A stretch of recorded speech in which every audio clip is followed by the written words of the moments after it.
Welcome into the Banter, everybody. It is Wednesday yet again. 2 days post-Christmas. First try. I think that thing's either gotten a second wind or I've just gotten pretty good at it. Before we get into today's episode, got a quick word from our sponsor, Manscaped. Step into 2024 with confidence thanks to Manscaped, where resolutions are met and hairs are neatly kept. As the new year approaches, why not make a self-improvement a breeze by keeping your body well groomed? Introducing Manscaped Performance Package 5.0 Ultra, the ultimate all-inclusive kit designed to help you feel clean-cut and confident as you should. Featuring the Powerhouse Lawnmower 5.0 Ultra, this next-gen trimmer ensures precision and ease when tackling your toughest hairs. So kick off 2024 with a trim above the rest and use code BANTER20 at manscaped.com for 20% off and free shipping. The Performance Package 5.0 Ultra is here, and let me tell you, it's got futuristic tendencies. Included in this bundle is the brand new Lawnmower 5.0 Ultra, the Weed Whacker 2.0 ear and nose hair trimmer, and the essential aftercare products like the Crop Soother and the Crop Preserver. And you also get 2 free gifts as well. You get the Shed travel bag and some boxers, which are incredible. Their 5th generation lawnmower features 2 interchangeable next-gen skin-safe blade heads, a standard one for taking a little off the top, and a new foil blade to go smooth wherever your heart desires. Listen, I got my brother a Performance Package 5.0 Ultra for Christmas. Made his whole season. There you go. He cried. So there you go. You just know he's set up now. Resolutions may come and go, but a well-groomed you is here to stay with Manscaped's latest and greatest. So you can get 20% off and free shipping with code BANTER20 at manscaped.com. It's 20% off with free shipping at manscaped.com and use code BANTER20. 2 free gifts. That's a good deal. 2 free gifts. Who doesn't love free gifts? And the new foil blade. That is true. New foil blade. I'll address the elephant in the room. I'm not Connor. I'm in Connor's chair. I was like, what are you talking about? Connor's still out of town, and Trevor asked if I would fill in. So I didn't force myself into this banter. I just wanted to make that clear. That's probably good. You don't want to make it seem like a hostage situation. No, like Trevor asked me yesterday. Nobody would ever sit in that chair if they weren't like needed, you know. Like that chair is pretty sacredly Connor's chair. It's a big chair. Yeah, I just wanted people to know I didn't force the dice Yeah. didn't choose me, but I'm here. Just so here. I wanted people to understand. Insert a sound bite of Connor like screaming help from the background. Honestly. No, Connor's not here. He had better things to do, man. He wanted to miss out on the banter. I've never missed a banter. You missed like a month and a half. You never missed the banter you're supposed to be on. Exactly. That's fair. Yeah, that's true. He's got a tough spot though because he's like the all-time quarterback when you're playing pickup football. That's him on the banter. He runs the show. Right. Speaking of free gifts, what's the best gift you guys got for Christmas this year? Just happened. The best. Okay, I'll show you mine. Whoa! Oh, he's got it on. So I have a new EDC gear. Jason, Connor, you're missing out. I got a lot to show you, Jason. So I'm sure. So I've been wanting one. Like I love flashlights. I usually carry these little bitty Streamline flashlights. They're like $20, and you get a rechargeable or a battery. But my mom asked me what I wanted. Olight? Olight. Oh, I got some Olight stuff. Oh, you got some Olight, and I won't shine it, but like it has one button. And it goes brightest in a turbo. Wow. I won't go in the camera. How many lumens are we talking? 200, 300? Honestly, I don't know. It's pretty sad. It's on the box. I should know that. So you should know that. So anyway, it also has for glow. It also has UV. You can't really see that. There's a that's UV pretty light there. neat. So if I really need it for glow, it's like disc golf EDC. Yeah, disc golf EDC. So that is my. The unique thing about Olight, it has its own proprietary charger, which seems a little odd, but it's magnetized, so it's super sweet. So you get anywhere near there, it claps on, and there. Is that what's your key one, Trevor? Yeah. So my I got what Olight makes. It goes on my keychain, and it is just like this big. Yeah. And when you pull it off the magnet, it turns the light on. Okay. And then when you click it back on the magnet, it turns the light off. It's very cool, awesome. and it's like $10. I'll show it to you later. Okay. But I did get a bunch. That may be going to the Amazon shopping cart today. It's that is very awesome, cool. It doesn't last very long. I'm gonna have to replace those batteries, but it's a very fun like little. Oh, look at that! It's cool. It's a party trick. It's a party trick. It's a party trick. It's definitely a party trick. I feel like there's a lot of EDC items that are like, oh, it's a fun little like pull it out. Look what I got. Yeah. Like for instance, you won't really use it that often, but it's right. like, It's like how fun this is. Well, like a lot of people in EDC carry a lighter, and it's like unless you smoke, you're not really gonna need it. But it is fun to pull one out and be like, click, click, like look, I got a lighter. I have one in my kit. I showed you. I have one in the kit I carry. I don't carry it, right? The electric lighter. So and also have a battery charger in there. That way, if the electric lighter's ever dead, is an electric lighter literally just a taser? Like they look exactly I think it's a low power taser. I think it's just a lower power taser, which leads me to believe I have like an actual taser. Try to light a You candle. could just use with it. that. I as know we lighting, should yeah. try and light something with it. Yeah. Like, what happens if I just like stick it up to that piece of cardboard? Are we gonna light a fire on the Banter today? Nope. We might. That's why I'm here. No. Dang it, dude! If it was Connor, we would have totally lit this box on fire. Yeah, the box would already be on fire. Whatever. Hon, I gotta say, I think that sweatshirt might be the coolest thing you got. So Liz, my wife, gave me sick. this Yep. new hoodie. I think the coolest thing I got was probably my new backpack. I saw that walking in. I was going to ask you about that. Yeah, it's it has like a shoe compartment in the side for your running shoes, and then you can put your like obviously clothes and stuff in it. But it's big enough that I can fit what I used to carry 2 backpacks to work every day in one. So like, my laptop, my notebook, my charger, all of that stuff, and then on days I run, I can put my shoes in a separate compartment, so it keeps them separate, and then my clothes in a separate compartment, so it keeps them separate. So yeah, and then it has all the Velcro on the front, so you can put like different patches as you complete races and stuff. Pretty sick. So I think that's probably the coolest thing I got for Christmas. patches are so cool. Connor's discs are really getting on my nerves. I'm not gonna lie to you. That's like the 5th time I've. Should we take him home for him? Would that be so funny if we put him in a box, taped it up, and left it on his porch? Left it on his porch. That'd be our Christmas gift to him. It'd be funny until it got stolen. And then his we discs could like put it underneath like his stairs on the side of his house, like with the skunk. Yeah. No, I don't think that's where the skunk lives. We could find a place to put. I just think it'd be hilarious if he showed up and he was like, first of all, he'd probably be like, "Oh my gosh, I got all these I got a discs. Like, package. what? Yeah, What's who sent going it to on?" me? And he'd open it, it'd just be the discs from his That's desk. what we should do. What'd you get? All right, Trevor, what'd you get? Oh, but he would done that notice they're multiple gone. times. I was gonna say if we Yeah. boxed them up and like sent them to him, like that one time we Yeah. sent a bunch of used discs. Yeah. To him. It's really funny. Yeah. Did I ever tell you about that, Jason? I don't know the used this one. This is like when he was kind of talking with Gateway a little bit, like not really, but like it was just kind of a funny thing in the office. But we put a package together of all used discs from the used section and taped it up and put a really convincing Gateway label on it, Right. and just pranked him with it. Like not even good used discs. No, like Right. the worst ones we could find. really- and we it was- just we And we shipped also had it delivered. We had somebody bring in the package as if it had been delivered. It was Nolan. Yeah. So Nolan was working the retail store. That was really and so convincing. we took a label from Shopify, like we Right. normally would use, and then I took it into Illustrator and changed the address that it Right. was shipped from to Gateways, and then changed the address we were sending to ours, and then printed that out with our label printer and put it onto the package, and then wrote a little note in there, and then packed it to where he couldn't see the discs. So it was like, I mean, we sent him like 30 discs. It was probably. pretty funny. So he opened it, and it's like this little note from Gateway basically thanking him for throwing their plastic and all Oh, this we stuff. wrote him a note and we made it sound like something that they Yeah. would say. Oh, that's so funny. And then he opened it, and like I think it just was, you could see the disc from the side. So he was just busting up laughing because we wrote it as if the guy from Gateway was like, and like picked out. yeah, like these are some of my hand selected ones from my Right. collection. I absolutely love them. They flew great for me. So like it was believable why they were used. Right. But they were just like looked like they'd been chewed up by dogs. And so he opened it, and then he like busted up laughing. And then as he like slowly started looking through them, then it started to click, and then we just lost it. Yeah, that was pretty good. I don't understand why Connor has confidence issues around you guys. It's a puzzlement why he has. Hey, we haven't pranked Our that prank many era times is on you. over, Thankfully. but it's Yeah. coming back. Yeah, it used to be a pretty big thing. When we didn't have as much to do around here other Yeah. than like sit around and be like, all right, so somebody left for vacation. How are we going to prank them? Yeah, as soon as someone walked out the door, it's just like, all right, here's my 5 ideas. I've been thinking about it all week. That's seriously what it became. That was during the ping pong era too. Yeah. We need to start making a timeline. What other eras do we have in our The office? sticker era, The sticker the era, apparel era. apparel era, the The- way too many T-shirts from foreign print era. That's just the foreign print error era. That's just the foreign print era. They made it right though. Good on them. Hey, yeah, they gave us all for free. Thank you, foreign print. I'll never forget. I forget what that lady's name was, but I don't either. she had us going. Ooh, man. There's a going Snapchat crazy. on your phone somewhere of me Yeah, I talking have to her, you trying on to be the like, no, phone you call. don't understand. This is the problem with them. Yeah, it's pretty funny. What was your Christmas? The number one gift, Trev? Well,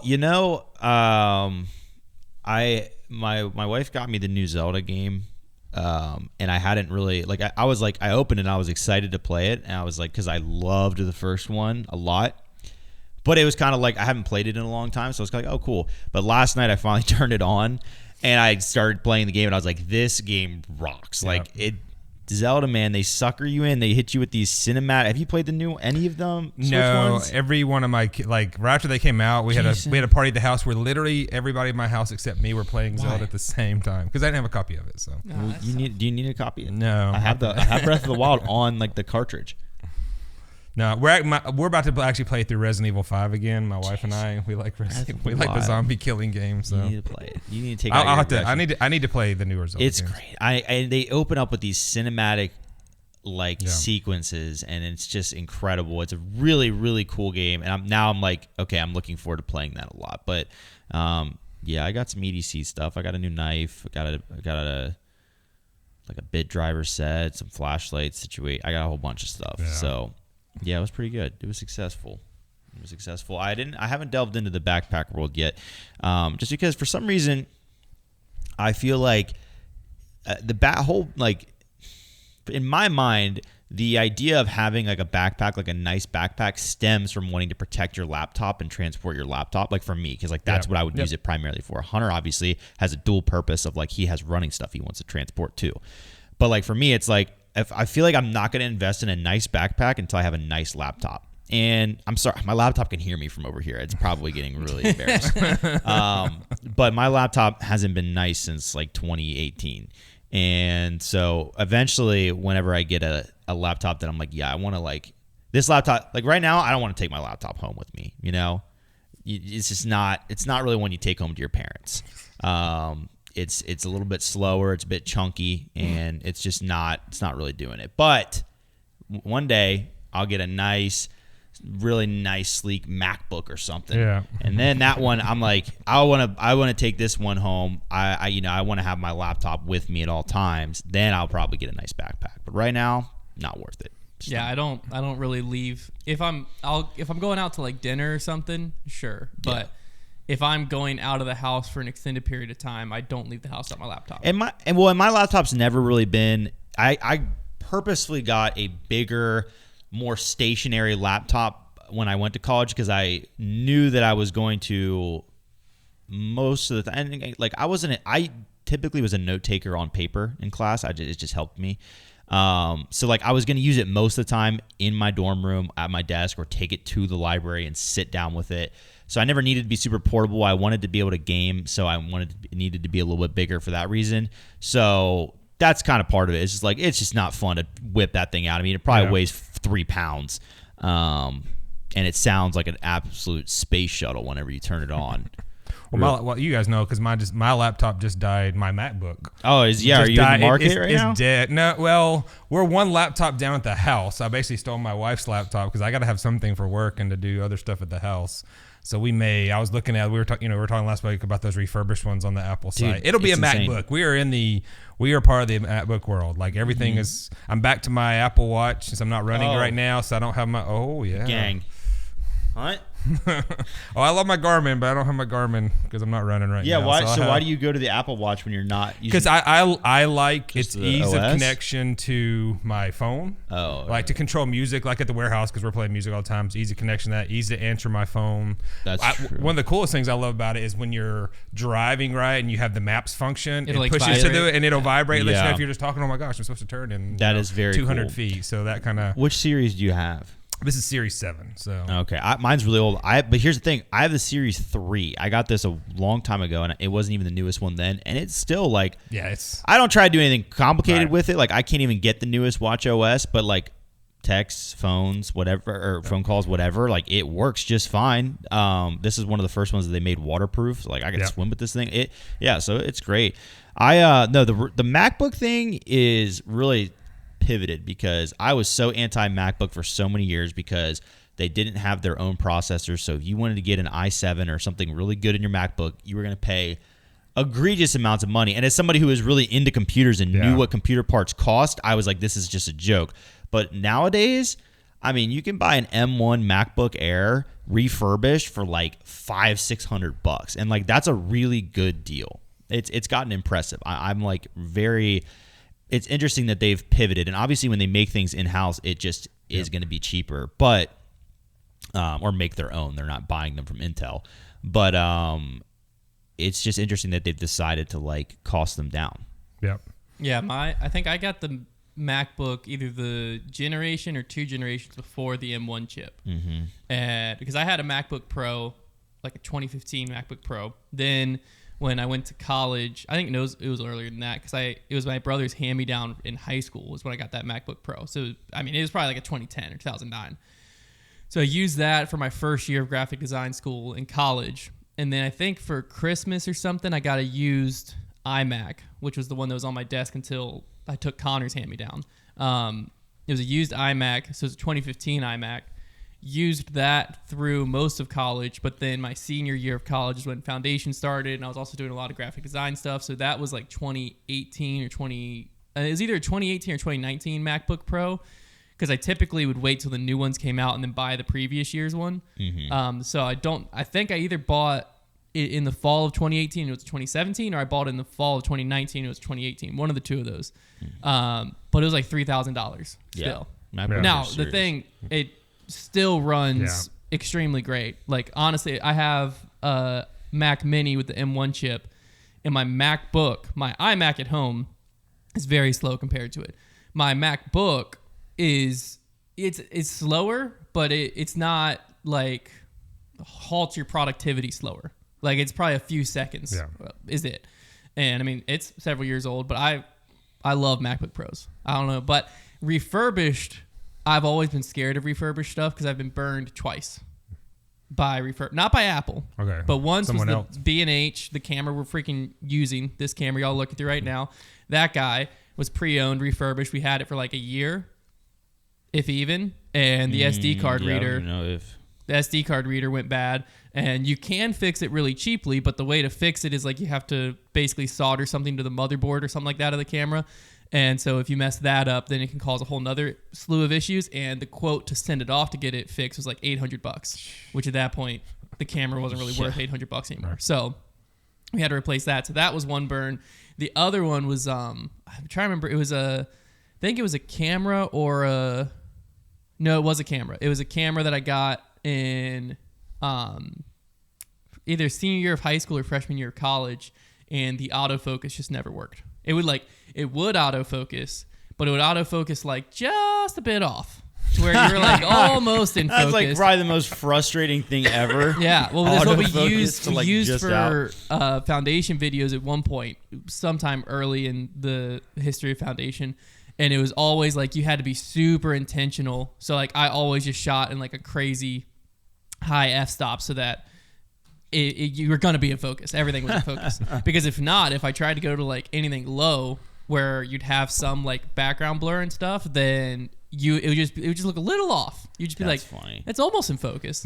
So those are my two refurbished things. And they've not done well. So I do not do refurbished. I'll do used cars, but I don't do used tech. I don't know that I've ever actually bought. I'm trying to think about if I've ever even bought anything. I think I had a place PSP, like the PS Vita. I think I had one of those that's refurbished. It was fine, but the only thing we've got refurbished is all Apple stuff. Like we have a couple of our iPads that were refurbished and a couple of the MacBooks because I bought my kids ones for college. And then so I think of the 4 MacBooks we have now, I think 2 of them were refurbished when we got them. And even the one that just died was just an old one that was still working, so that I bought in clearance. So I'm okay with Apple because they're like I trust. Yeah. Whether that's a good thing or not, I trust Apple as a refurbishment to actually be really good, and most people say it's pretty good. So, but there's also when I was looking for other computers, I guess at Best Buy they actually have a Geek Squad refurbished. I don't know if I trust them. They're probably just as good, but like on the Best Buy site, you can buy the Apple certified refurbished, or you can buy the Geek Squad certified refurbished. interesting. And it was a little cheaper for the Geek Squad certified refurbished. And so I'm like, I guess trust that. it just comes down to what the standards are for each company. Refurbished disc off discs. That's what we're gonna start selling. That's what we do. Certified used. That's basically what we do. Is right. Essentially that, except for We a haven't disc, done you know anything it's to not it. actually broken to begin with. No internals.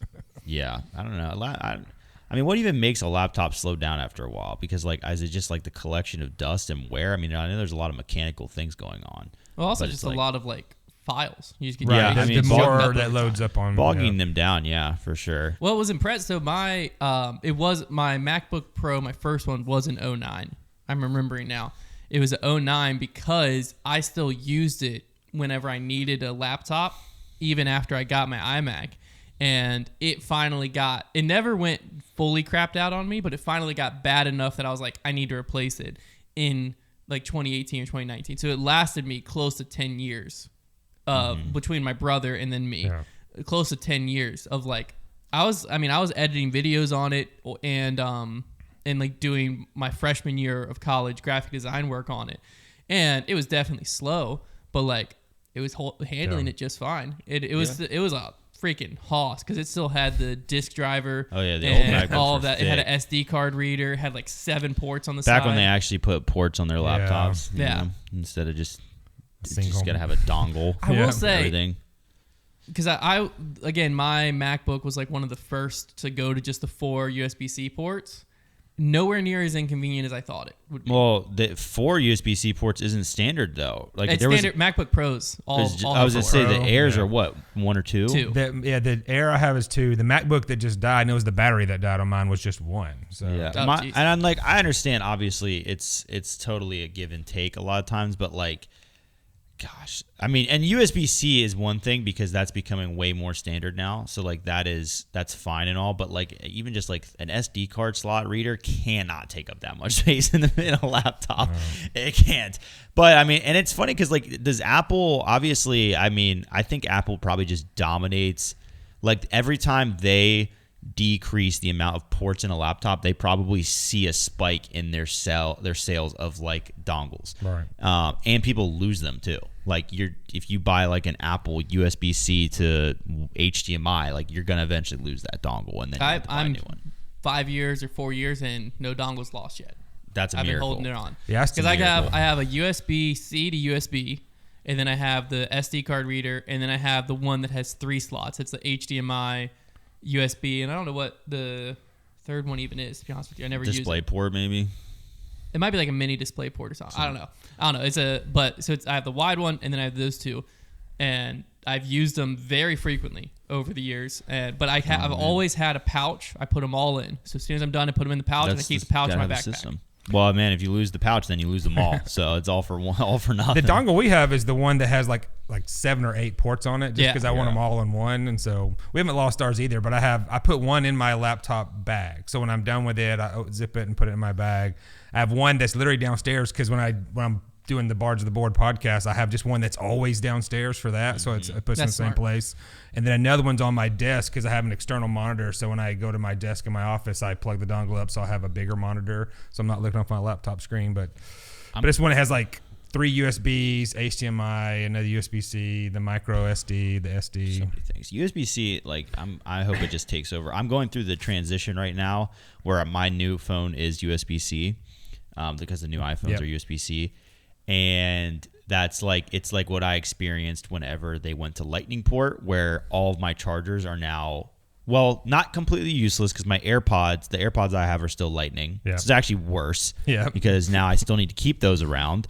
But now it's like little things like, oh, I get into the car and I can't plug my phone in there because that's not a USB-C charger. It's a Lightning charger. Like everywhere that I've ever placed a Lightning charger is no longer works for my phone. And you know, it takes a few years. It takes a few years to readjust. You got chargers, man. Like, I just wish a good phone charger costs less than it does. Yeah. You know, maybe this is like this would go on my bulk buying website. I just need enough people to get together where we can just bulk buy a ton of phone chargers, and then we don't have to worry about it ever again. Because I just wish I had 50 of them sitting around somewhere. I could just grab it anytime. That was the nice thing, which now that iPhones went to USB-C, it's basically the same thing now. But when I first switched from my iPhone to Android, because I think I went from like the iPhone 4 you got a micro USB. Galaxy. It was micro USB. Very universal. And they were just everywhere. Yeah. Like everything. And way cheaper too. Everything that charged at that time, like I was working at the coffee shop during part of me having it. Our scales at the coffee shop use micro USB. Like so it was true. Everything. And there luckily, was a charger everywhere. Yeah, luckily USB-C is becoming that now because, like, for instance, Manscaped. Your Manscaped. If you buy one of their products that charges, it will usually. Sometimes some of them have a wireless charger, but even that plugs in with a USB, or USB-C. So like that is becoming the standard, which is great because USB-C rocks. Like micro USB. was obviously like a one-sided USB. It had to go in the right way. And Right. You never got it right the first time. You know what they need to do that for is HDMI. My goodness, if I couldn't even tell you the frustrating cords power rankings. Let's do it right now. Okay, my frustrating cords power rankings would be number 1 is probably HDMI, because not only are they're kind of a thicker, more rigid cord, so twisting them sometimes can be annoying. But then threading them, they're always a really precise one. You got to get it right on the money, and they got to be the right way. And you got to, like, if you're reaching behind a TV, you got to like make sure you got to check. And they're fragile; they can just snap. Number 1 for me is just USB. I guess it's like what, B, Just or standard, the standard USB-A, Because USB-B. Yeah. HDMI, you can at least feel like it's at least wider on one side and gets thinner. So like I That can is reach behind a true. TV and feel it and know it goes this way. USB, like, I mean, every time I plug it in, I'm like, oh, that's the wrong way. I flip it. I plug it in. I'm like, oh, that's the wrong way. I flip it. That and is it goes true. in. Like USB's but a little tease. They're both the same. You can't just feel and know. Oh, the USB goes this way. Well, you can feel, but you got to You have feel to like it in feel the cord. into the port. Yeah, it's the definitely. HDMI, I can just like rub my hand on the back and be like, oh, okay. Yeah, I'm just surprised. I'm surprised that HDMI has not gotten to that point. Like USB, like Lightning fixed the iPhone charger. They made theirs double sided. USB-C has fixed USB now. Like it's now double sided. HDMI, you're next. Right. Oh my gosh, could you just imagine us all having to replace our HDMI cords though? What a nightmare. That's what's Well, crazy. that would at least be like it'd be like a slow transition, because like like PC. you don't replace a TV or a Well, gaming it's console true, though, because, nearly like, as much as your phone. That is true, because like TVs, like a lot of them will still have AV ports, and like monitors would have like your DVI ports and HDMI. This is what it's time. It's time to start having HDMI 2. Well, can't USB-C be used? Like, can it carry video? It carries. like, I I can- mean, it carries I it as an can- extension it from has- your MacBook. So Yeah. That's what I'm saying. It's like a MacBook, I can plug in with a USB-C to a right, my monitor, dongle goes to- and it works. Yeah, I don't know. Like obviously HDMI cords you can buy in like certain grades, like Yeah. certain ones that are like better gold plating and Yeah. whatnot. And I'm sure some of it has to do with input delay, like if you're putting a gaming system in. But it's like I'd love to know how much it matters what HDMI cord you're using, because I've never thought about it. Not for what I'm doing it for. The only thing I've experienced is I have my TV at home and the HDMI cords attached to my TV at home, very cheap, because like we don't. I mean, it's just a Roku TV. I always buy the cheapest one I get. And so Yeah. like the only thing that attached it was my PlayStation Yeah. to my TV, and at that point I was not gaming much at all. And so, but then I started playing Rocket League, and I started playing Rocket League on my gaming computer, which is now our streaming computer. And so I got very used to like no input lag, like no delay at all. And then I brought the gaming computer over here, and then I got back into Rocket League because I like went through a period, wasn't playing games. But this is like right before Luke is born. I'm like, I better soak up my video game ability while I can. Try to get back into Rocket League. Plugged my PS4 just into whatever HDMI I had laying around the house into my TV. Went to play Rocket Well, League, to be and fair, it was this awful. this has to do a lot more with your TV than your. No, yeah, my TV was. That's yeah, what I'm saying. TV was yeah. cheap. HDMI cord was cheap. Everything was cheap. Yeah. Except for the PlayStation. It's about that response And time. it was. I couldn't play Yep. it, so I had to come back to work, get my monitor, and then take my monitor home. Yeah. And I had a better HDMI cord in the basement. I just didn't. So I just plugged it all up in the basement, and then it was fine. Yeah, well, your monitor's probably running either 1 or 5 millisecond response, and your TV could be like 25. I think this monitor's one. Yeah, I well, in think that it is. case, yeah, so your TV could be like 25 No, millisecond. yeah, the TV, because like I would play the TV. I remember like Rock Band, you can calibrate. Well, I it's remember also playing one of those Rock things Band too on where it. it's like once you see how quick it can be, your brain can't go back. Well, yeah, but like sports games, I never really noticed. Like NBA 2K, It's games that have really fine. But margins. when like Rocket League, because even Call of Duty, I didn't notice that much. Like there you was would notice it sometimes if you played it on the monitor though and went back probably. yeah, I didn't go Yeah. back. But like the Rocket League, you noticed because there was like when I was playing with my brother who was like a diamond or something, and I was in like plat 1 or plat 2. Yeah. And the few milliseconds was the difference between me hitting the ball and completely whiffing. And I was like, I swear I hit it. Like I know it. Oh, it was so, Rocket it was League so is frustrating. that is a frustrating game. It's so hard. I miss it. I want to get back into it. Dude, I just like Rocket League for me. Like I was totally fine to get as good as I could at like everything that happens basically on the ground, but once you get to the flying part of the game, you lose me. I'm just like, I don't have enough time in my day to get in a practice arena and practice these flying techniques that are super unintuitive. Like, you've got to basically, I don't even know if they meant for it to happen in the game. They're that unintuitive. They just kind of like, oh, if you point up, you can do this. I mean, it is, talk about complex, man. That game is hard. I never got to where I could like fly, but I got decent at like jumping, flying up, and then hitting the ball. Yeah, you could. Which is all I needed to do to get by. That game. The biggest part of levels. Rocket League was like understanding the movement, which is the biggest part of most sports games. But it's because it's like a whole different sport, to where like understanding your positioning with the ball and stuff like that. Because then you could do a lot of damage still on the ground. Not if you got to like playing diamond plus people, but like in plat, you could do enough damage on the ground just by knowing where to be in duos and trios. It's true. That was kind of just how I played. Yeah, we would just invite people in that watched our streams, and they would be so good. Yeah, A-Weave.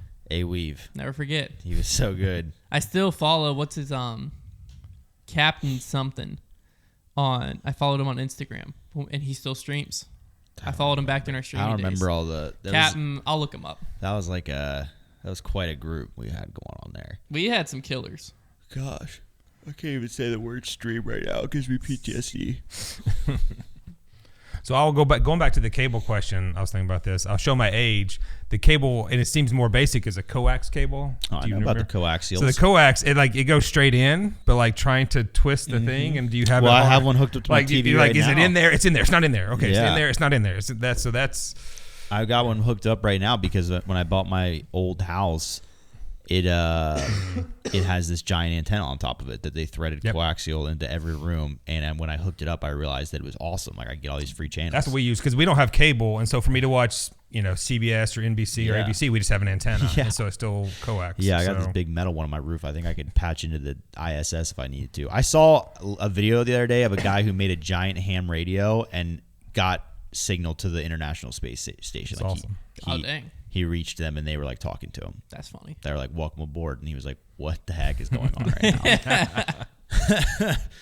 So yeah, apparently you can talk to the International Space Station. Is that the next goal? Might be.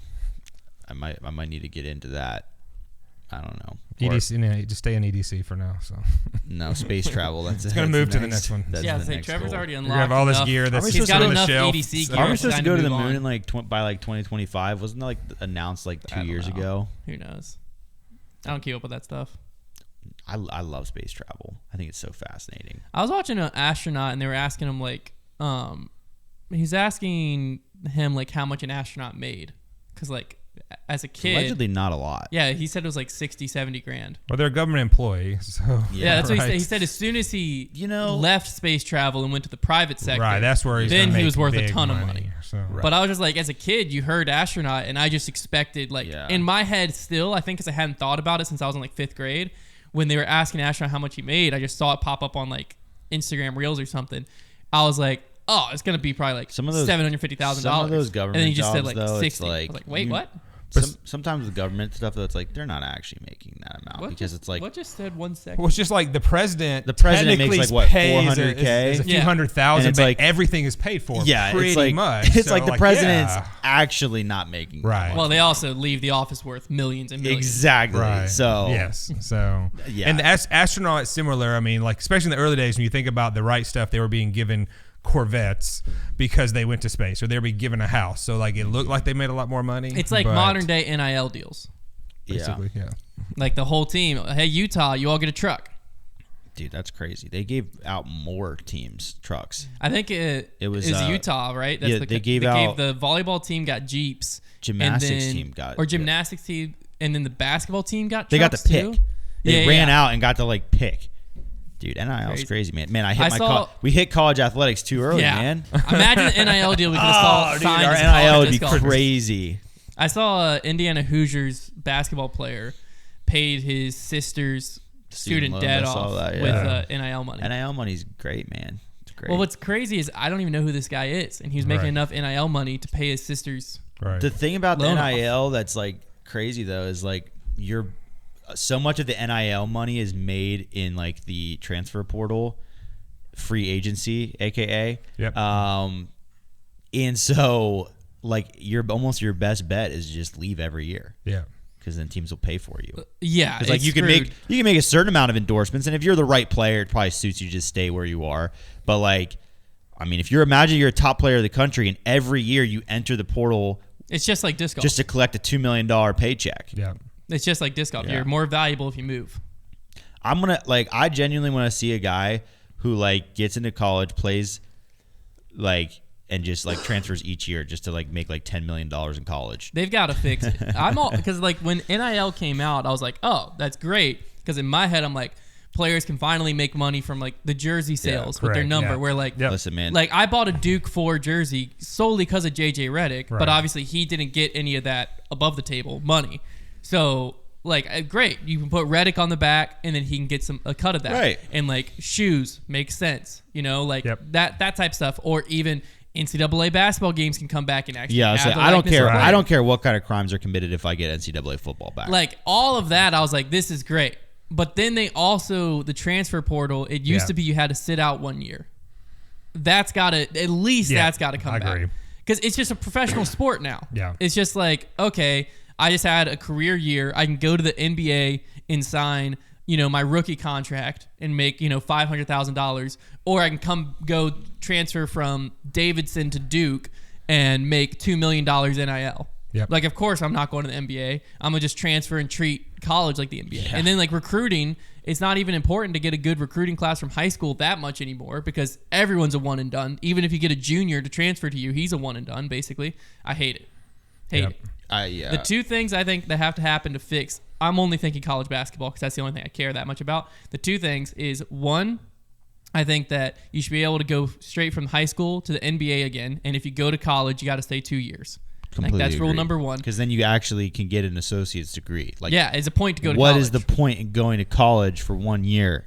And then you're not going to finish that degree. Rule number two, I think, is with the transfer portal. If you transfer schools, you have to sit out for an entire year. And like no NIL money during that year. I understand that. I would make my counter argument as to why go there, not even get an associate's degree. It's like at heart, right? You're going to college to learn a skill to go get a job. Yeah. Right. I mean, if we're going to be very practical, those super talented guys are going to college to get better at football before they go play. So is that really wrong? It's easy. Now, I'm playing devil's advocate for that, right? It's more so because if the NCAA, we all know the NCAA actually acts like a minor league sports league. We know that that's the case. But the problem is they paint all these players to us like they're student athletes. Yes. Okay, they use that word, student athlete, all the time. And they rub it in our face. Yep.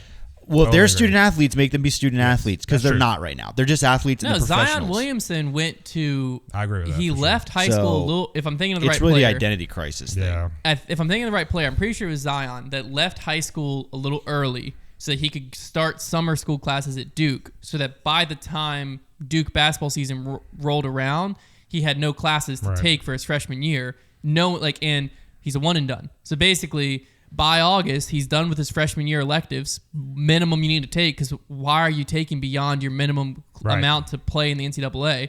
And then you play through basketball season, and then you're gone. Right. Like what? In my opinion, like Zion Williamson is the poster child for he should have went straight from high school to the NBA. Well, now you can go to the G League. Yeah. Out of high school. But or play with overseas. NIL, you're better to go to college. It's much true. better, because the G League you're going to make next to nothing in comparison to if you're a Zion Williamson type player, what you can make in college. It's true. Right. The college money. And you'll be treated like the superstar you are on that campus if you go to the right school. Yeah. So. We are supposed to get NCAA football this summer. Summer of 2024. I'm really excited about it. People are talking about who should be on the cover right now. It's a big debate. Some people are saying Sanders. That he's one of the favorites. Some people are saying it should be every single Heisman winner since 2014 should be on the cover because they all missed their chance or whatever. But yeah, Shedeur Sanders is probably he'd be the most polarizing. Yeah. It would get the most conversation going. He's not the most deserving.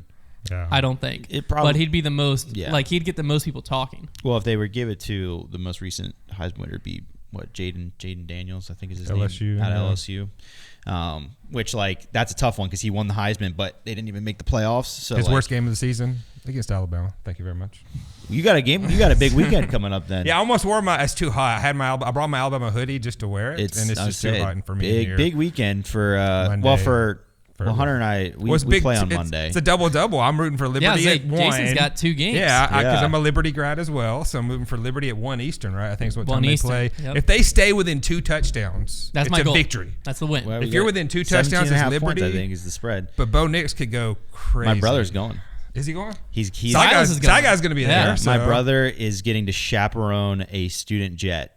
That's it. Because my gosh, he works in athletics awesome. there, and so he's going to get to fly there and stay there in a hotel. That's awesome. Pretty sick. If they had gone to Atlanta or something like that, I would have gone. I told Elizabeth, even if I just went by myself, yeah, well, that's I would have gone sucks to that game. Is like Liberty, we don't have a big fan base to begin with. We also don't have a serious enough sports fan base to travel that well in general. Right. But if you put it within driving distance, not yet. I mean, there's a 5th-year seniors on this football team that 5 years ago were playing in the FCS for Big South Championships. Yeah. And now we're in the FBS going to a New Year's Six Bowl. Awesome. Like, we just don't have that much history to have a big fan base. Makes sense. But if you put that close enough to like Georgia's, because also so many Liberty grads stayed in the Virginia area, North Carolina area. I know a ton of my friends live in Georgia right now. If that thing was in Atlanta, I mean, A, all of us were going to be there. Yeah. We just said. Yes. But B, everyone I've talked to at church and stuff, they're like, yeah, Arizona is just it's so much. They're like, but if it would have been in Georgia, I would 6-hour drive. It would have been doable. Now I'm sure they have to factor. I don't know how much politics play into it, but they do probably have to factor in like. They'd rather be close to an Oregon fan base that travels than a Liberty fan base that travels. Yeah, for sure. Because they know no matter how much Liberty is, it won't compare to Oregon for sure. Well, because I think Penn State and Ole Miss are playing in Atlanta, if I remember correctly. So like the Ole Miss fans are going to be flooding there. Yeah. But so I understand why we weren't in Atlanta, but it would have been because it could be our only New Year's Six Bowl. It could be. Could be. Yeah. Hopefully not. At least for a while, but it could maybe. Be. I mean, but like think about even like powerhouse team. There are like think about it as like a program like South Carolina, right? Yeah. Like a really good SEC football program. When's the last time they were in a New Year's Six Bowl? It's probably been a while. It is tough being in the SEC. That is true. Actually, being where we are in the group of 5, this could happen more often than not, but it could not happen for 50 years. But if it happens next year, you'll be in the playoffs. I know. That's what I kept seeing the like mock-up of if the 12-team playoff was this year. I was like, peak too soon. What sucks is that might have been our chance. Hopefully our quarterback doesn't transfer. Alabama, you think you're going to beat Michigan? I think we can. If I think they're going to beat Michigan. I think Michigan's not going to respect Alabama because I think they saw them lose to Texas early. And Alabama, each of their wins towards the end were close, but they won. Yeah. I don't think if Michigan respects Alabama, it'll be a very tight game, and I think Alabama can win. But I don't think Michigan players actually respect the Alabama players, and that's the best thing that could happen. I think Alabama. I promise you, Alabama respects Michigan. They don't come in thinking they're. My opinion. I have no idea what happens in Texas, Washington. I was gonna say my opinion. I don't either. The Alabama Michigan game's the national championship game. That's my opinion. I agree. I think whoever wins that is going to win. Well, that's easy to say, but like Texas already beat Alabama on the road this year, a lot earlier in the season. Correct. Granted, completely different team. But it happened, and Texas took one bad loss, but like they took their biggest rival. They took care of business and actually for a lot their of that biggest season. game of the year they lost. So. In my opinion, they're not. And Alabama's 2 biggest. They won. Texas is a formidable team. Also, Washington might get ran through. Historically, Pac-10 teams do not do well. Texas might show up. Pac-12, or they're going away though, right? You just aged yourself a little bit. Texas, it might be the Pac-10. Texas might show up and beat them by 25 points, 30 points. I don't think so at all. They might. Because I think obviously the Pac-12 is a bit of a weird one, but Washington had to play a good Oregon team twice and beat them both times. For Liberty's sake, I hope... That actually says a lot about Washington. For Liberty's sake, I hope Washington's a fraud. That could be because then that increases the chance of Oregon being a fraud. But it's Pac-12 teams. It's not that they're ever really fraudulent. It's more so that they're all offense, and sometimes they're not. They can't play a lot of times. It's hard for them to play a gritty SEC or Big Ten team and win in the trenches and do those kind of things. And a lot of times they're not going to see an Alabama quality defense all year long that is incredibly fast and physical, because the Pac-12, it's all offense. So that's really where their flaws come into play. I mean, realistically, Georgia should be in the playoffs if we're going, because what they kind of like spoke out of both sides of their mouth a little bit, in my opinion, because they said Florida State's not getting in because we want the 4 best teams. Mm-hmm. But then they didn't put Georgia in. Right. And I think if Georgia was in on the other side of that bracket, it's probably a Georgia-Alabama championship game. Probably. From what I've seen throughout. I'm not a huge college football guy, but from what I've seen. In my opinion, the 4 best teams in college football right now would be, like, just best would be Georgia, Alabama, Michigan, and you'd have to put Washington in just because you have no idea. Like, and you could argue that one flip-flops with a Texas or even an Ohio State. Ohio State. Because they lost to Michigan. Yeah. But, it's a mess. 12-team playoff is going to solve a lot of problems. 12-team will solve a lot. It'll also show a lot. Because what I think there's one of the two things will end up being true. Either the SEC and, like, your typical powerhouses of Michigan, Ohio State are as good as we think they are, or the 12-team playoff will show, like, other conferences can hang. Yeah. Because I know the ACC had a good record in the SEC and stuff like that this year. Stuff happens, man. Hey, Tulane, they won the Fiesta Bowl or Sugar Bowl or something. Like, they won their bowl last year. Yeah. Like, it happens. There will be upsets. You watch, like, Alabama, Georgia, even Michigan. Like, they look like pro teams. Like, they look like they're playing football on a different level than a lot of times when you watch a lot of these other schools. Oh, yeah. So that's the eye test. But I'm sure the 12-team playoff will tell us, like, were we right all along? Yeah. The playoffs will provide both. There will absolutely be Cinderella stories because that happens in the regular season all the time. But there will be some disgusting blowouts. But also, we had one in the national championship last year, so who cares? Like, I think it'll just be really fascinating because there'll be. I mean, Liberty, for all intents and purposes, is going to get run through. Yeah. It's really going to be, can they just score points to at least, like, put up an effort? But their defense is so bad. Like, they might give up 70 points. We just got to be able to score 65. That's all that matters. Cover the spread. Cover the spread, yeah. Yeah, I don't know. It's going to be fascinating, but it'll be fun. Monday's going to be national awesome. television, you know. Yep. No, I'm excited. I'm very excited. College football. And watch it up at my dad's. He has, like, a projector in the basement. So that's where I'm going. Parking my butt there. Just going to watch the game. Hopefully I don't have to turn it off at halftime. That's true. That'll be the tough thing if it's that bad by half. I know. It's like, I don't know. Like, I'm expecting it to be a blowout. So it's like, I don't know when I turn off the game or if I do at all. Like, do I just watch it happen? I'll probably just watch it happen. I got nothing going on that day. Right. I can make something else go on that day. Like, it's just like our only shot. Maybe I need to schedule something just in case, and I'll cancel it if the game's good. There you go. Schedule a haircut or something. Yeah, that's what I'll do. Kenzie's getting a massage that day. Oh, really? Yeah, she got a massage for Christmas. She's going to get it at like 2:00. Game starts at 1. I'm like, well. You don't want to be there for the for the rage. It's going to be a really stressful environment where we are. So I can't even. My dad's gonna blow a gasket. I hope maybe it needs to get ugly early because, man, he gets heated. If we're in the game late, it's gonna be crazy. It's gonna be sweat. Yeah, it's like the only thing to compare it to is whenever we beat Baylor my freshman year. They canceled class the next day. That was like the impossible. Yeah, it was. Turns out Baylor was a little bit of a fraud. They were terrible that year. But hey, we didn't know when we beat them. It didn't matter. Our quarterback was Buckshot Calvert. So give us some credit. Yeah. We'll see what happens. We will. I'm very, very excited. Because the only other time we've had a big sporting event like this is like when we go to March Madness. When we go to March Madness, yeah. When we won in the first round, we should have beat Tech too. Yeah, I know. And if we would have beat Tech, we would have played Duke. It would have been maybe the second meeting of Liberty and Duke ever. The first one I remember was I was in elementary school, and my parents let me stay up late because it was one of those like early season tournaments things, and it was going on in Alaska. And so the game tipped off at like 11 p.m. or something. Fascinating. Duke obviously blew their doors off, but hey, it was fun. There's also one of the okay this year. One of the I hope we can make the tournament. One of the announcers for Liberty that my dad went to high school with. I don't know how my dad knows him. What's his name? Matt Hildebram.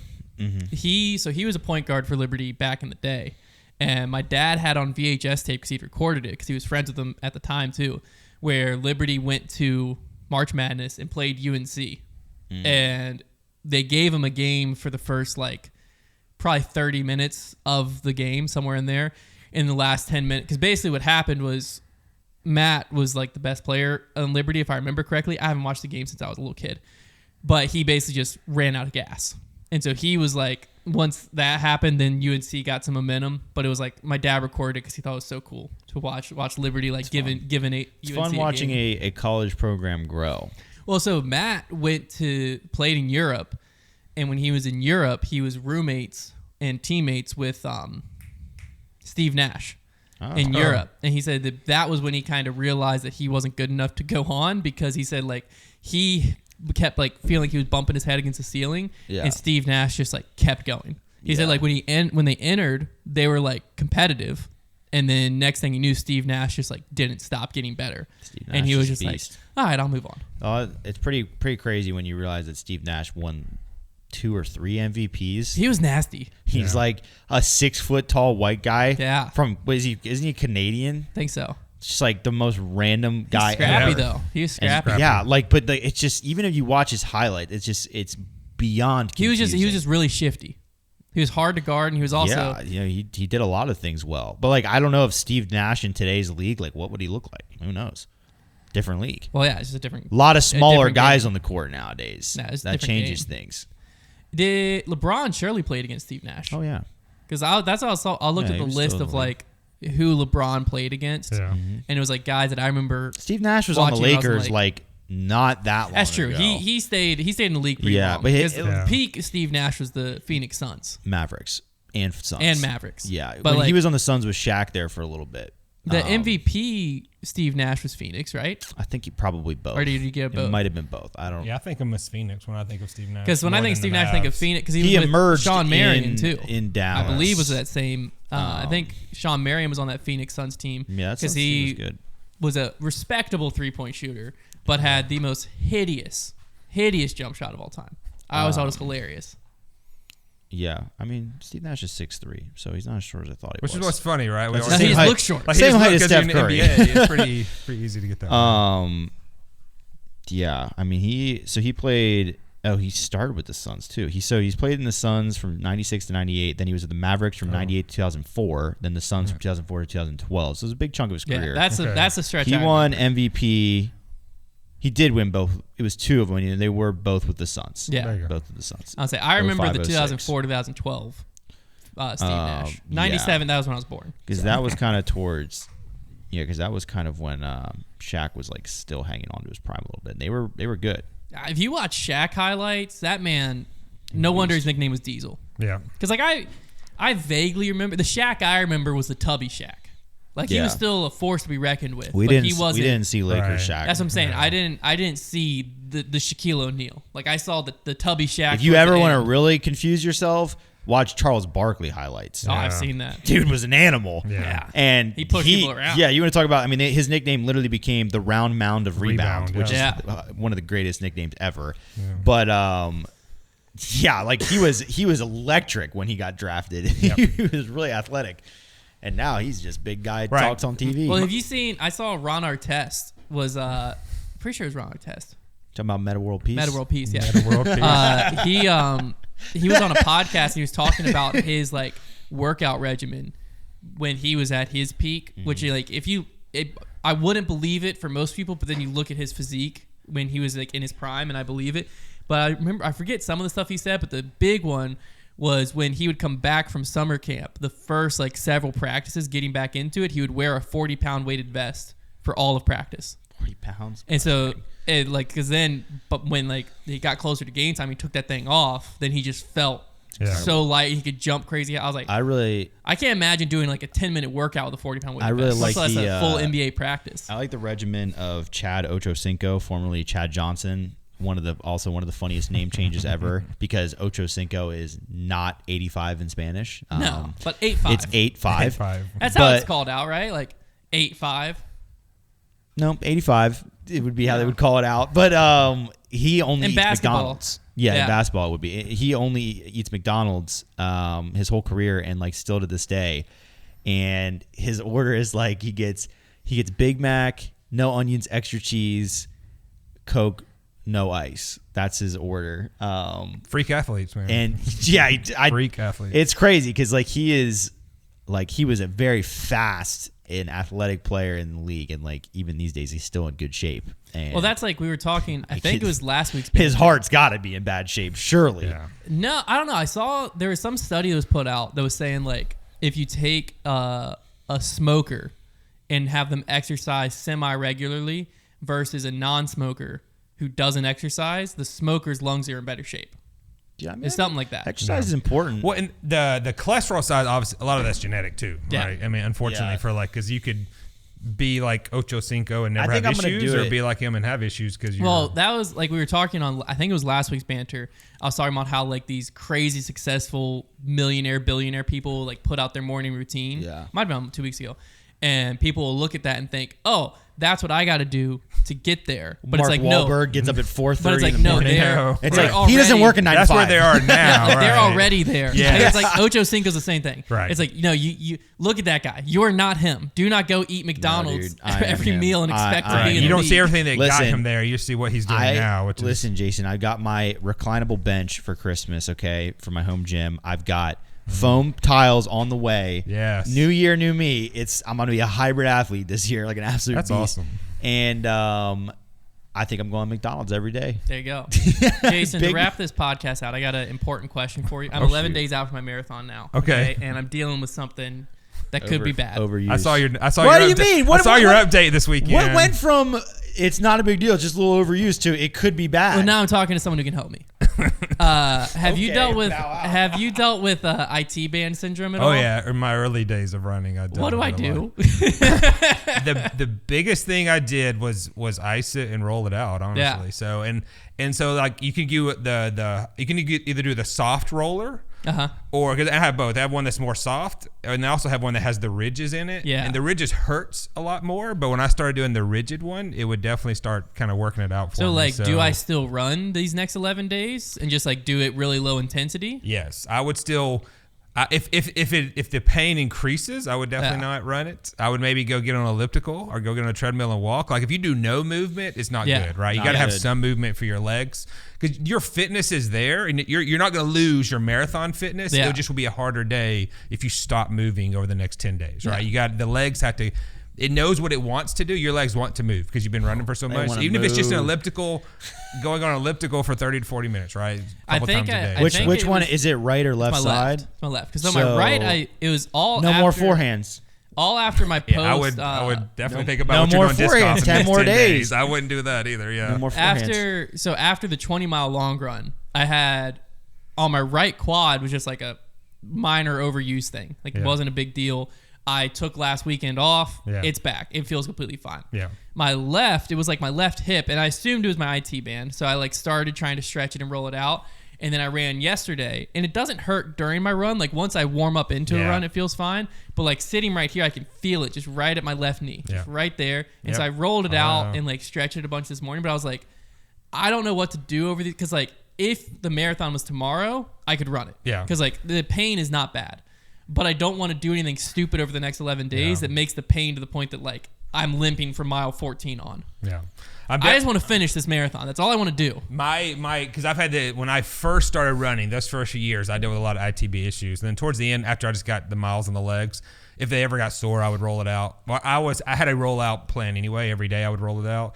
But that's what I would do. I'd roll it out a little bit in the morning, a little bit at night, and then just see how it goes. Don't stop moving, but don't do anything intense, right? Yeah, I'll So- probably the speed work this week was supposed to be semi-intense. I'll probably just do just equivalent miles, not Yeah. speed work. Next week's speed work is just like marathon pace, so Yeah. it's not really speed work because Yeah. next week's marathon week. Yeah. So I just want to make sure I didn't screw myself. Yeah, the going biggest into one, it. right, is don't stop moving, but just make sure you're getting out there so your legs still have that going because you're not going to lose your ability to complete the marathon in 11 days. But it just you definitely don't want to go into it hurting. So if it's not hurting when you're running, that's a good thing for sure. So because it's hurting while I was running, it warms up. Yeah, Once my muscles warm up, I know it's just like my muscles around it are tight because once my muscles warm up, I'm okay. yeah, But on the 20-mile long run, towards the end of the run, like my knees were killing me, my quads were killing me, and then after that, it just took a while for this quad to heal up. But I must have changed how I was running during it to Yeah. do something to my Yep. IT band because that's all I can think of is because I've never had problems before, and that run hurt more than most runs I've ever been on, which makes sense. It was the longest I've ever ran.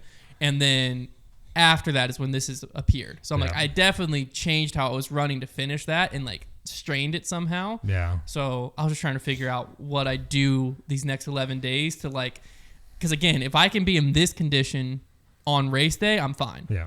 I just don't want it to get worse, because this condition I can get through at least 20, 22 miles, and then the last 4, whatever, I'll send it, because then I'll just have 4 miles left. But if it gets way worse, I don't want that to be like, I got 13 miles left. What do I do? Yeah, not a bad idea. You'll see people talk about is like basically freezing a water bottle and roll it out on your shortly after it, because when it's sore, a frozen water bottle, roll it out on there to try to get that coldness in there to help with the inflammation, to bring it down as quick as possible. Sounds good. And also, I don't know if it's not a good habit to get into, but definitely take an ibuprofen. You know, and I don't know if you take any anti-inflammatories at all, but like that will help as well with. I typically. And I like people get into them and use them too much. They become a version of addicted to it because it helps with inflammation. I take 10 every morning. Maybe I'll take one before the race. Because of my back, I'm at that place now because I have a really bad back. So if I'm hurting, I'll take my ibuprofen, but I try to take it normally. But like that's another thing to help with inflammation if it's particularly bad. So yeah, when I played baseball, guys would just chug those things for their elbows. I've just always been. I don't want to. I just don't want to rely on something I don't need, because I also don't want to cover up symptoms that are there, and then I do something and not because I can't feel my injury, and then it makes it worse because I can't feel it. Yeah, I want to feel. Wait until marathon day, and then just marathon day. I might drown yourself in pop two before I got out there. People try to take it to get ahead of it. I never took them during it because when I run with that, it messes with my stomach. It just gives me a little nauseous if I run with ibuprofen in my stomach. Don't do it. That's a me thing. So I wouldn't try it on marathon day if you haven't done it before. I've never done it before. Because you don't want that to. We don't you want. Never try that. The best advice you'll get is don't try something like new. We had before. On race day, you do not try something new. No, don't go with new socks, new shoes, new anything. My 20-mile run, I tested everything race day. I got my Powerade, because that's what they use electrolytes on the course there. I had water. I set it up every 2 miles.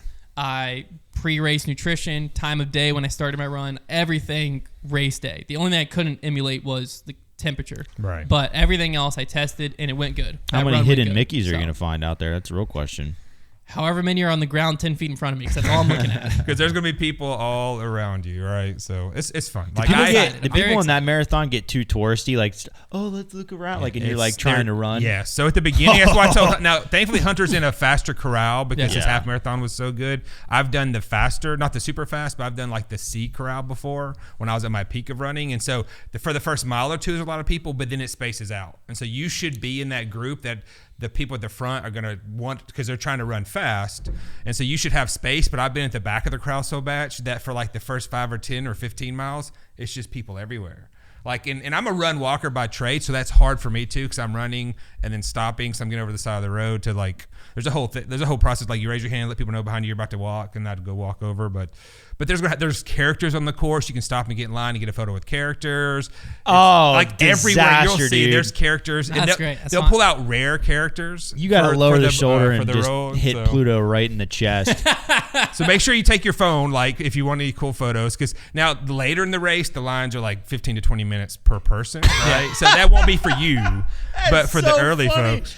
It's just like some people are just there to like walk through Disney. You're not there to PR, right? It's very hard unless you're at the front corral, because it's a fairly flat race. Unless you're in the front corral, it's very hard to PR because there's so many runners. Well, I'll PR because I've never finished. Fair enough. Yeah, you're going to make your PR no, there. That's why I chose this marathon, though, is because like mile 20 to 26, I want all that going on. Yeah, it's awesome. I've told Hunter this, but like because you end up going into Hollywood Studios it sounds like around mile 20. You go through like a mile and a half, then you go from Hollywood Studios to Boardwalk to Epcot, and so like your last 5 miles, you're in parks or going between parks, and there's crowd is everywhere cheering you on the entire time, and they often around mile 20 will have like chocolate they give out. Like I haven't done the race. Dangerous. So I've done the Disney Marathon 5 times. And there's been a few years. I'll down way too many Reese's bunnies so out there. It's great. I think we're going to be at Hollywood Studios, and so I think we'll be there. So I'm going to be tracking you. So I'm going to try to find you somewhere. Right. So if you need something, just text me, and I will make sure I have something for you. I really need a Coke. Every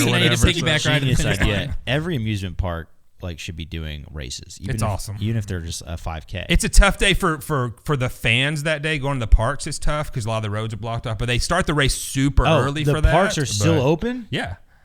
Like when he goes through Magic Kingdom, it won't be open yet. There'll be a lot of people there on Main Street because they open Main Street up so fans can see. That's crazy. But by the time he hits Animal Kingdom, which is like 10 or 11 miles, it's gonna be hype. The park won't quite be. It'll be right to get opening, but for Hollywood Studios and Epcot, we will be at the park. Like people actually ride rides. That was my goal. I told Hunter that. Me and Ryder's goal was to actually go ride Expedition Everest because that's Animal Kingdom, and it would be open by then, and people will go jump in rides because they'll have the teacups going, or historically, so you can literally go jump on the teacups at Magic Kingdom. You can jump on a ride and then keep running. Yeah, dude. That's what's awesome about Disney. So, this race is crazy. Well, it's Disney. It's Disney, right? Disney, man. It's one of the most expensive races, and it actually has probably one of the largest crowds. But you go because you like Disney, and it has super cool medals. So, dude, you're gonna have a Mickey. I'm very jealous. Like I'm glad I'm not running because I wasn't in the shape to do it, and Ryder and I are planning on doing it next year because Ryder's done a half marathon. His first half marathon was Disney. His first 10K, his 5K. We've done all the races there, so he wants his first marathon to be Disney. So our goal is next year, hopefully, do it. See how the year goes. All right, let's roll the dice. Oh yes! All right, Trevor, you roll first. This is exciting. Forgot about this. If I can, okay, 2 hands, Trev. Here we go. Get out Chris Dicerson first. Chris Dicerson. Okay, I'm gonna use this as a backstop. Jason. Welcome back, Jason. Stop. Here you go. Okay, let me. Oh. Dude, that thing is Connor. Oh, so that means I roll. Okay, it means you roll. Okay, I gotta come up there. Okay.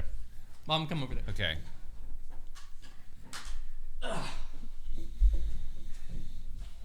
This thing's unpredictable. I'm just a beardless Connor. Trevor. Me. Okay. Me, you, and Con next week. There you have it. So far, I'm 2 for 2 with the die. Both here. of you are. So am I. I was gonna say, Yeah. I think the dice went the exact same sequence It's last weighted, time. man.